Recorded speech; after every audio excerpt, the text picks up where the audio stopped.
It's going to have a very different outcome, and I think we're ready to go into game here, Raven. Yeah, I'm going to leave you two guys to it, so enjoy the match. All right, so, Raven was talking about the lineups definitely have some small tweaks to it that are very peculiar. One of them that we didn't get to see much of it was INER's Freeze Mage, and that might come into play this series. But you look at it, they both share Shaman, they both share that Zulok, but there are differences, and we can start talking about them immediately. Cipher with the ends off Pally. Yeah, exactly. The play. I mean, it seems like in general, like Control Paladin is the go-to Paladin deck. We saw that Shitanodachi actually continued to get very far in the tournament, but he's playing an anything can happen Murloc Paladin. I'm really sad we didn't get to see that on stream. However, you have to know that quite nice. He actually went pretty deep in the tournament. Top 32 is like nothing to scoff at in fields like this. So taking a look at the beginning matchups, you can see already some nerves are being handled differently. Cipher's already kind of like trying to channel everything into calming down before they make the mulligans. INER seems to be much more zen compared to he was earlier in the day. When he was playing his first match against Crane, he was nodding his head, kind of like rocking to his internal music going on. But this time around, I think he's much more laser focused. Yeah, you can also imagine these players are getting a little fatigued at this point. Probably less cards in their deck, I would imagine, so to speak. Sure, I mean, it's a long competition. Even though, yeah, it's only 2 days, but some of these matches can last upwards of 2 hours. Yeah, especially 5 rounds. Like these matches can go long. Definitely. So taking a look at this matchup, I know we've actually debated this specific matchup a lot internally within our casting group, as well as some players. A lot of people still feel like Paladin has so many good tools against Zoo, especially now that they lost a lot of their very sticky Death Rattle minions, Nerubian. The Nubian Egg as well as the Haunted Creeper. Yeah, so now when you're clearing the board, you're actually clearing the board rather than just clearing the board and making different creatures. But Zeus still is very fast, and the Zoth Paladin is probably one of the slowest variants of Paladin that we've seen in a long time in Hearthstone's history. Yeah, with your big end game costing actual 10 mana. Yeah, absolutely. So it's one of these debatable things: can Zoo actually get the edge? Because people look at Reno Warlock and they're like, well, sure, I have all this area of effect, I have all these big cards to make sure I don't die, I have Reno Jackson to heal to full health, but still, despite all this, people largely consider Zoo a favorite in that matchup. So I'm still kind of on the fence, and I'm willing to be convinced either way. Well, there's the Doomsayer, which is pretty solid against these 3 guys on board. What do you think? Do you think he plays just the Doomsayer out right now, or do you think he just waits? Yeah, I think one of the interesting things about Doomsayer is that you're probably not expecting it to actually be able to activate and clear the board. Yeah, I think you're always, that's like hoping for the best, expecting the worst kind of thing. I mean, on 3 mana, now that your opponent used an Abusive Sergeant, you're not exactly too worried about many things, but there happens to be several ways that INER can clear it off. But, it's a little bit awkward, because he can't necessarily shift like attack from Direwolf Alpha, so the only way he can actually remove it is through a Soulfire. Which I don't know if he necessarily wants to commit to it. So yeah, right. It's one of those really awkward situations.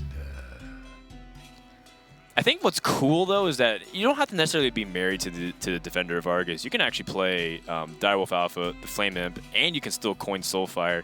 You have a reasonably strong board. The only thing that you're absolutely, just really pray that your opponent doesn't have is a Consecration. Cipher has 2 of them. 2 of them, both in hand right now. Yeah, he kept one of them off the mulligan, which is super duper important.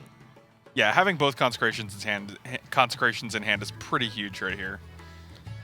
Like a lot of the minions in the Zoo deck are just not that big.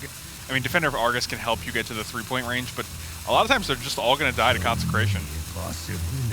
Yeah, I mean, what's INER going to do here? I guess he's going to just go for Soulfire, hope he just pitches Flame Imp instead. Oh, he does end up going for all in here. And that all is going to get punished so bad, and I feel for INER because every time he's played the Zoo, it feels like he's had these opportunities to go really, to commit to the board a lot, and he keeps getting punished every single time. This is going to be rough. Consecration, no cards left in hand. He doesn't even get to keep the Voidwalker now because he actually had to use it to kill the 1/1. Oh, this is rough. Yeah. That's such a beating.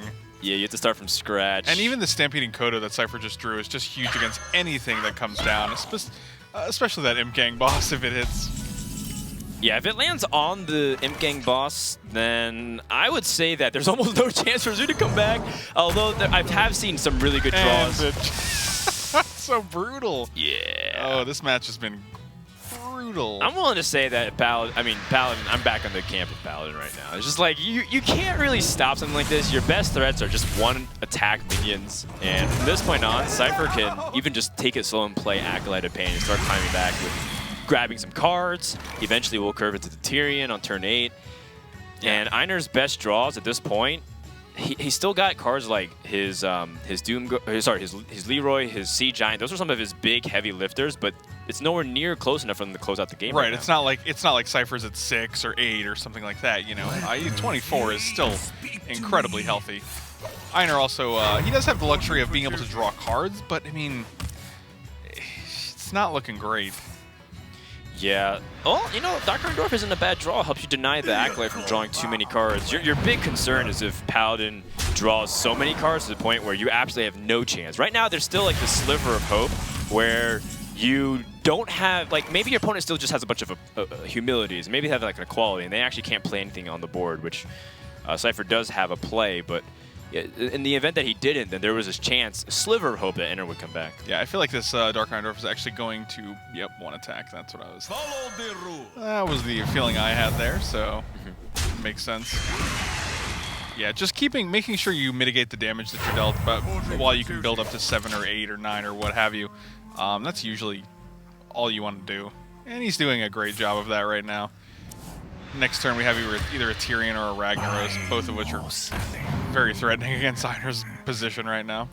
Yeah, Tyrion especially because it just commands so much card advantage. Like, it commands attention. He's going to have to expend so many resources just to deal with Tyrion. I don't even know if he has enough right now. He might not even need to, depending on how things go. Cipher picks up a N'Zoth, so that means Tyrion gets even better. As long it actually incentivizes Cipher to have his Tyrion die. So if you play Tyrion, then your opponent has to... You can't even get past it. Yeah, that's what I'm saying. Like, he has 6 on board, but like he doesn't have enough to actually break the Divine Shield as well. I wonder if Cipher's evaluating the worth of consecrating here as well. Because, I mean, it is... I would just run that Tyrion out there. Yeah, I mean, it's one of those things that you have to... As much as like it's a very appetizing play, you have to always consider your options. I think I would have also considered it more had I not drawn the N'Zoth, but like, now that N'Zoth is in hand, like, I think I would just play Tyrion, and even if he dies, you just get him back. Oh no, Flame Juggler missing.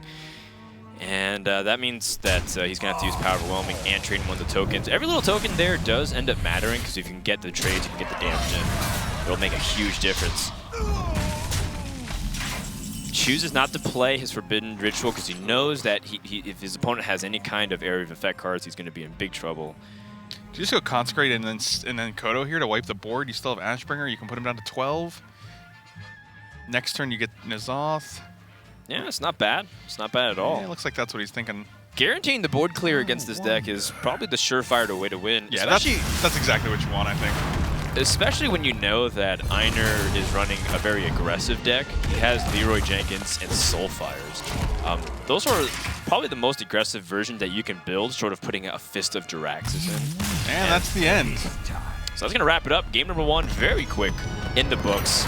And INER is going to have to go back to the drawing board with